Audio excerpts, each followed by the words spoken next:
Welcome to Mega Max class. நம்ம என்ன பார்க்க போகிறோன்னா 6ஆம் வகுப்பு 3ஆம் பருவம் சமச்சீர்தன்மையில் நான் எடுத்துக்காட்டு 4.4 தான் பார்க்க போகிறோம். இதுக்கு முன்னாடி எடுத்துக்காட்டு 4.3 வீடியோ போட்டிருக்கோம். அதோட லிங்க் டிஸ்கிரிப்ஷனில் இருக்குது. பார்க்காதவங்க போய் பார்த்துறாங்க. இப்போ கணக்கு பார்க்கலாம். எடுத்துக்காட்டு 4.4 புள்ளிக்கோட்டினை சமச்சீர் கோடாக கொண்டு பின்வரும் படங்களின் மற்றொரு பகுதியை வரைந்து நிறைவு செய்க. அதில் ஃபஸ்ட்டு கணக்கு பாருங்கள். புள்ளிக்கோட்டை சமச்சீர் கோடாக கொண்டு இருக்கணும். இந்த கோட்டை சமச்சீர் கோடாக வச்சுக்கிட்டு அதுக்கு ஆப்போசிட்டில் உள்ளதை நம்ம வரையணும். இந்த சைடு நான் வரைஞ்சிட்டேன். இது ஒரு கிறிஸ்மஸ் ட்ரீ வரைஞ்சிட்டோம். இது ஒரு 2வது கணக்கு பட்டர்ஃப்ளை வரைஞ்சாச்சு. இப்போ 3வது கணக்கு என்ன வருதுன்னு பார்ப்போம். அதே மாதிரி வரைவோம்.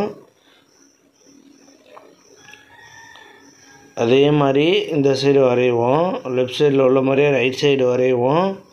வரைஞ்சதுக்கப்புறம் இது என்னவாக கிடச்சிருக்குன்னா ஒரு மெழுகுபத்தியாக கிடச்சிருக்கு. இது மெழுகுபத்தியாக கிடச்சிருக்கு. அடுத்து பாருங்கள், 4வது கணக்கு வரையுங்க. 4வது கணக்கு என்ன கிடச்சிருக்குன்னு வரைவோம்.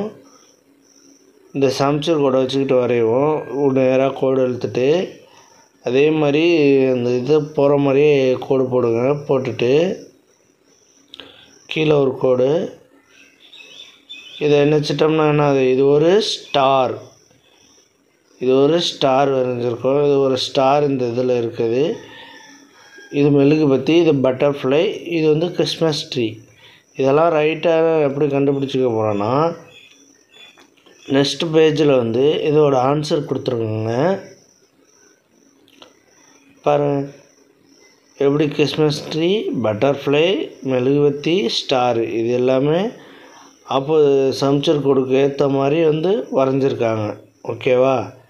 அவ்வளோதான் இந்த கணக்கு. நெக்ஸ்ட் வீடியோவில் பார்க்கலாம். வீடியோ பிடிச்சிருந்தா லைக் பண்ணுங்கள், கமெண்ட் பண்ணுங்கள், ஷேர் பண்ணுங்கள், சப்ஸ்கிரைப் பண்ணுங்கள். அந்த பெல்